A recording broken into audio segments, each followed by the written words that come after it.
ஒரு நாள் குரங்கு ஒன்று காட்டில் சுற்றித் திரிந்து கொண்டிருந்தது. அதற்கு பசி மிகவும் அதிகமாக இருந்தது.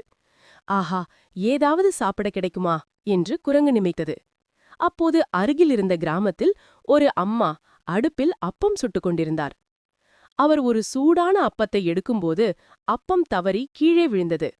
அந்த நேரம் அருகே விளையாடிக் கொண்டிருந்த 2 பூனைக்குட்டிகள் மியாவ் என்று ஓடி வந்து அப்பத்தை கவ்வின. இந்த அப்பம் எனது என்று ஒன்று சொன்னது.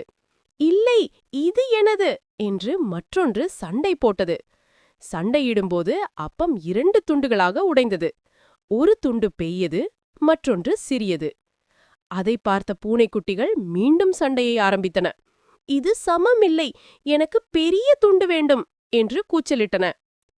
இதை பார்த்த குரங்கு சிரித்துக்கொண்டே, இவர்கள் சண்டை போட்டுக் கொண்டிருக்கிறார்கள், இது எனக்கான ஒரு நல்ல வாய்ப்பு என்று நினைத்தது.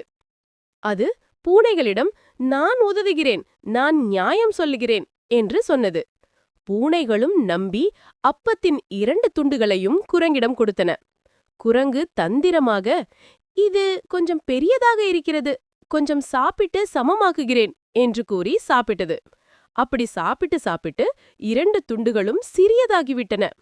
பிறகு குரங்கு சொன்னது, இப்போதும் 2ம் சமமாக இல்லையே, என்ன செய்யலாம் என்று சொல்லி மீதமிருந்த துண்டுகளையும் தானே சாப்பிட்டு விட்டது. பூனைகள் ஒருவரை ஒருவர் பார்த்து வருந்தின. நாங்கள் சண்டை போட்டோம், அதனால் அப்பம் குரங்குக்கே போய்விட்டது என்று சொல்லிக்கொண்டு மரத்தடியை விட்டு ஏமாற்றத்துடன் விலகி சென்றன. கருத்து: நீங்கள் புரிந்து கொண்டீர்களா? நாம் சண்டை போட்டால் அதில் வேறு ஒருவர்தான் லாபமடைவார்.